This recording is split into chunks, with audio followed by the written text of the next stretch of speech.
tercipta olehnya untuk selalu aku cintai. Beri aku kesempatan.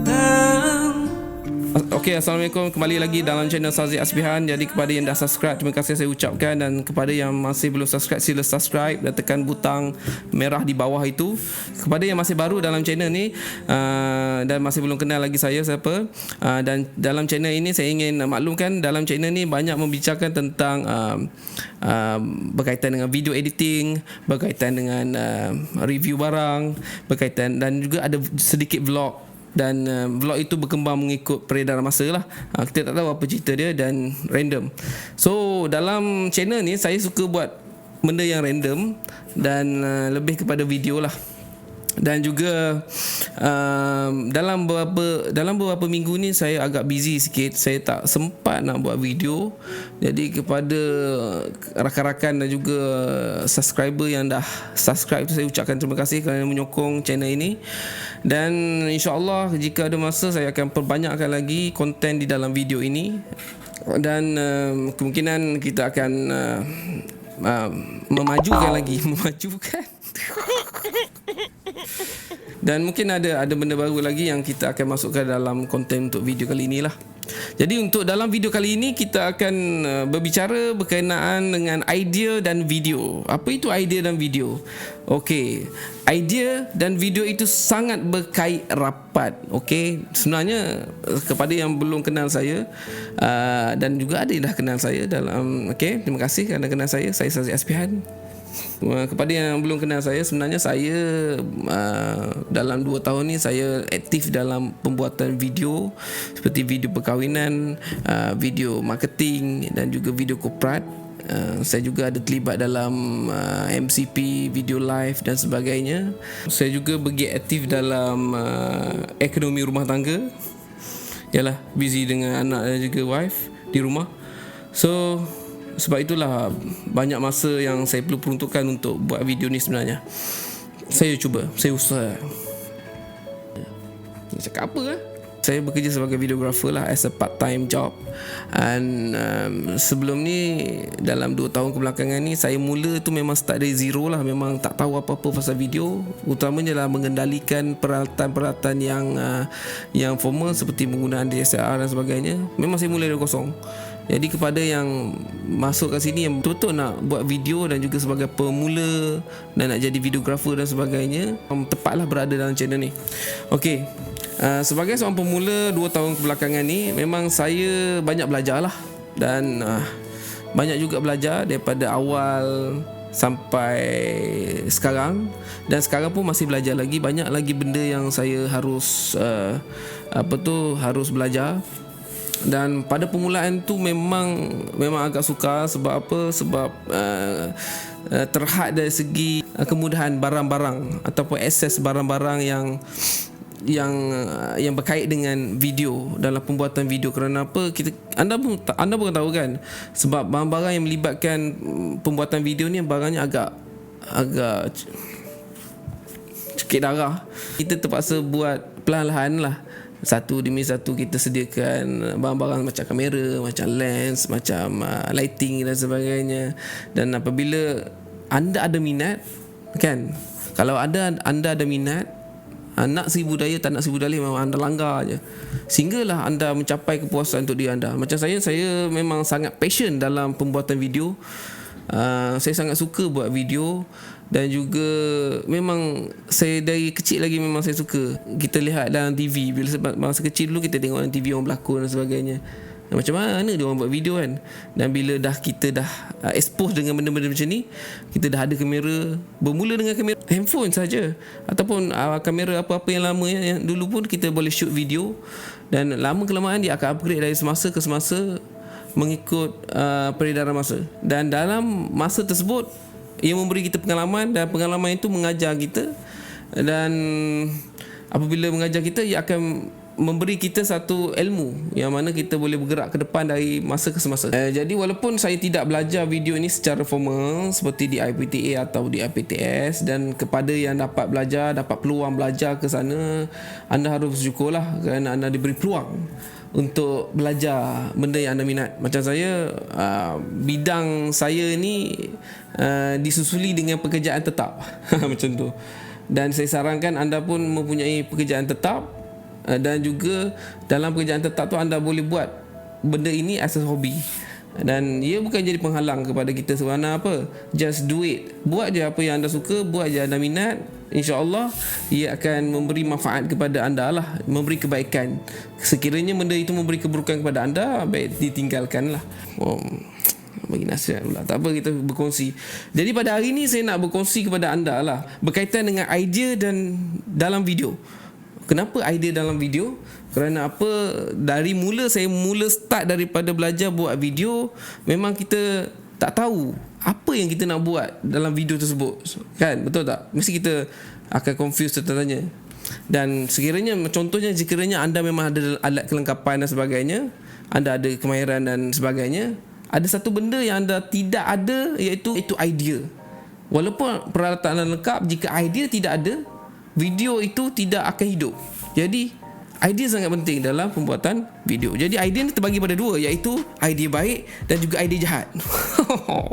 Iaitu saya terjemahkan, itu idea positif dan juga idea negatif yang ditunjukkan dalam video. Sebab apa? Formula saya senang saja.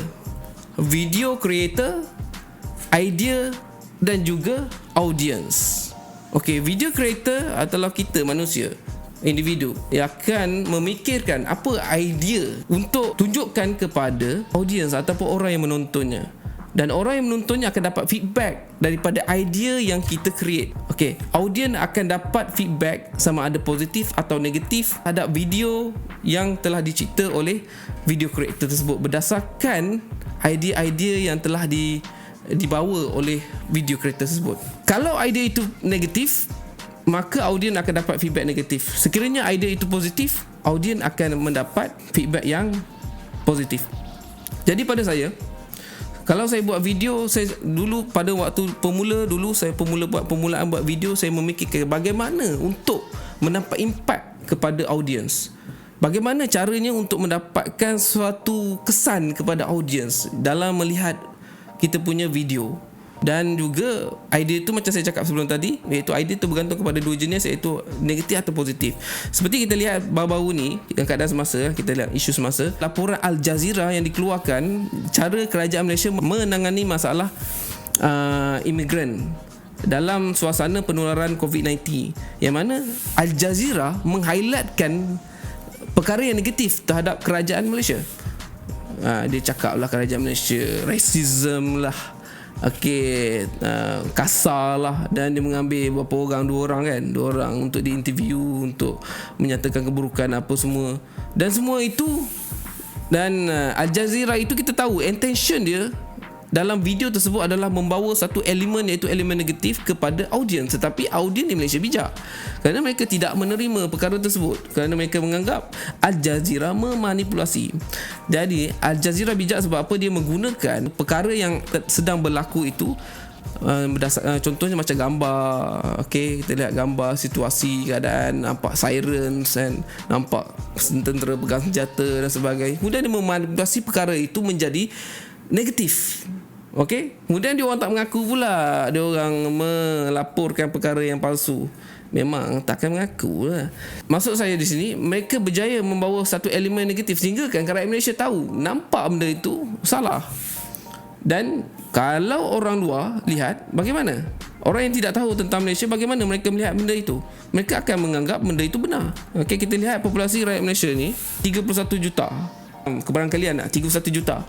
Mungkin ke 31 juta rakyat Malaysia itu tidak mengambil pok atau tidak percaya dengan apa yang dilaporkan oleh Al Jazeera. Tetapi rakyat dunia ini, negara lain, mereka akan melihat video tersebut. Apabila mereka lihat video tersebut, mereka akan menganggap perkara itu benar. Dan itu adalah sejahat-jahatnya laporan yang pernah dibuat oleh Al Jazeera berkaitan dengan cara kerajaan Malaysia menangani masalah. Itu kita panggil memanipulasi. Kerana apa? Idea itu sangat berbahaya. Kenapa sangat berbahaya? Kerana idea itu mampu mempengaruhi manusia. Sama juga macam video, creator membuat idea, sama ada idea itu positif atau negatif, dia mampu mempengaruhi audiens yang melihatnya. Okay. Kita lihat idea-idea yang bahaya dalam dunia seperti kita lihat yang sudah berlaku, iaitu idea yang dicetuskan oleh Marxism, yang mana yang telah mencipta idea sosialisnya, iaitu komunisme dan juga kapitalisme.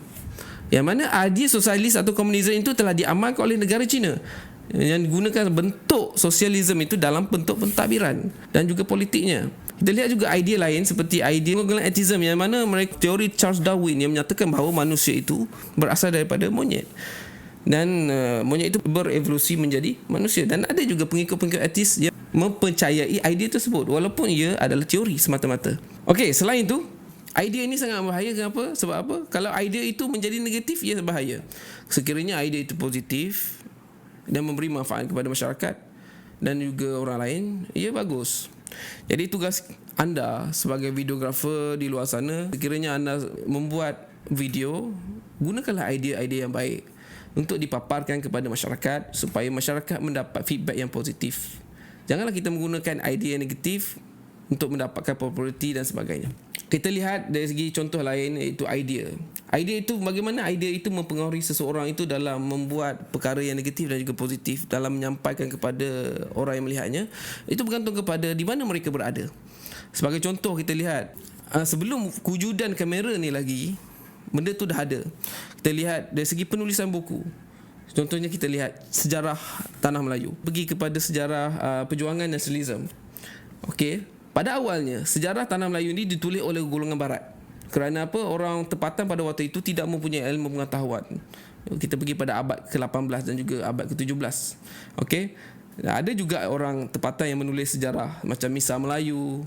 Okey, sejarah Melayu yang ditulis oleh golongan-golongan bangsawan, golongan-golongan pembesar Melayu pada waktu dulu, tapi tak ramai ahli sejarawan. Dan kita lihat pada zaman penjajahan British, di mana kita ada tengok pegawai-pegawai British yang menulis sejarah tentang sejarah Tanah Melayu, seperti R.O. Winstead, Arnold Joy Toynbee, yang menulis tentang perjuangan nasionalisme itu. Mereka menulis bukan perjuangan, tapi mereka menulis pejuang-pejuang Tanah Melayu dan juga Sabah dan Sarawak macam Mak Saleh, Rentap, Mak Kilau, Tok Janggut dan sebagainya. Mereka menggelarkan mereka sebagai pemberontak di dalam penulisan bukunya pada awalnya. Tetapi apabila ahli sejarawan tempatan mula muncul, mereka menukarkan perkataan tersebut menjadi pejuang nasionalisme. Okey, jadi perkataan pemberontak dan juga pejuang itu sangat berbeza. Yang di mana pemberontak itu kita kelihatan negatif kepada orang yang membacanya ataupun yang melihatnya, dan juga perjuangan nasionalisme itu adalah perkara yang positif, seperti orang yang dimuliakan kerana perjuangannya. Jadi itu yang saya masukkan di sini.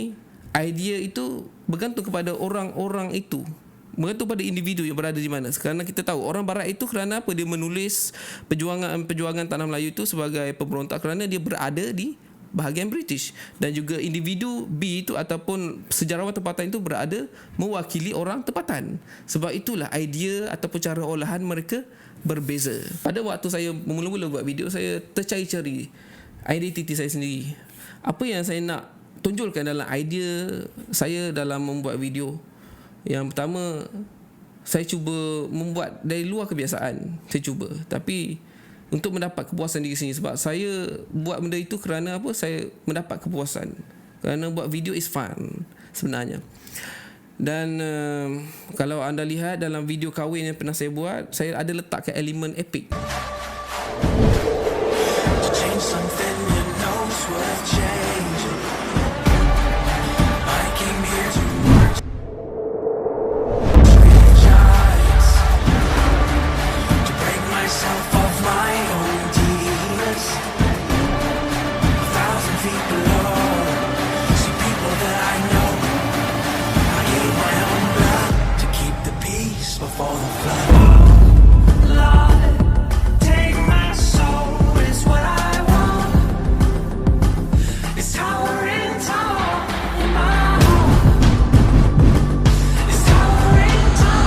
Dalam video di mana pergerakan pantas menunjukkan gayanya dan sebagainya seperti yang saya tunjukkan dalam video ini.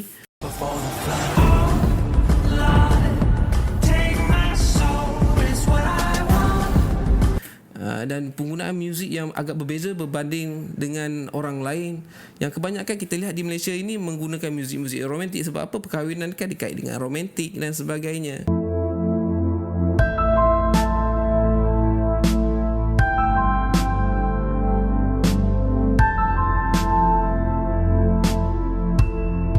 Okey, itu adalah idea mereka. Dan ini idea saya twist sikit. Saya cuba menggunakan idea tersebut lebih agresif dan juga menonjolkan sifat, menonjolkan karakter orang itu di dalam video tersebut.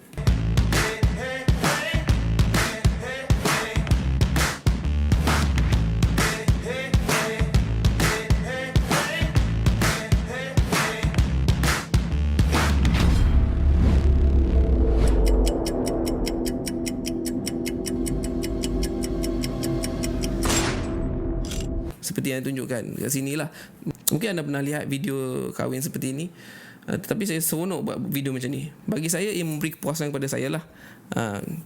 Anda boleh cuba. Dan perkara yang kedua, yang seterusnya, idea itu mesti selari dengan objektif ataupun elemen yang anda ingin tunjukkan. Contohnya jika anda ingin menonjolkan elemen seperti elemen sedih di dalam video anda, okey, disusuli dengan elemen muzik dalam video, dan muzik itu dia selari. So apabila anda menunjukkan satu elemen yang sedih, muzik itu mesti sedih. Reza, kau anak pakcik Abu kan? Aku nak bercakap dengan kau sikit boleh?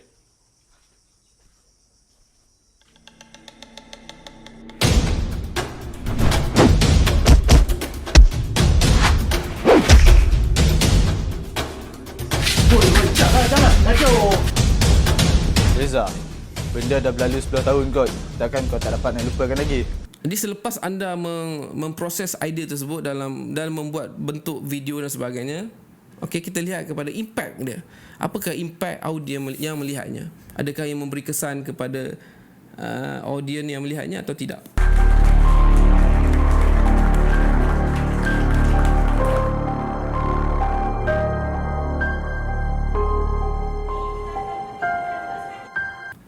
Sekiranya ia memberi kesan kepada audiens melihatnya, ia ternyata video anda mencapai objektif dan mencapai tujuannya. Dan sekiranya video anda tidak memberi impact, okey, jangan putus asa. Okey, teruskan berkarya, teruskan usaha membuat video dan sebagainya. Dan sekiranya ada orang kritik anda, terimalah dengan hati yang terbuka. Dan apabila anda terima, anda cuba ubah balik, cuba improvise diri anda dan buat yang terbaik. Jadi itu sajalah saya ingin kongsikan pada hari ini, pada video kali ini. Jadi sekiranya anda ada pengalaman ataupun idea atau pendapat yang ingin anda kongsikan bersama saya, sila komen di bawah ini, komen je. Dan apa-apa saja, nak tegur ke apa ke, just komen saja dan saya akan balas. Dan insyaAllah kita akan berjumpa lagi dalam video yang akan datang, dan dalam konten yang akan datang. Dan sehingga kita bertemu lagi dalam channel ini, jangan lupa subscribe, jangan lupa like. Sehingga kita berjumpa lagi. Sazi Aspihan, log out. Bye bye.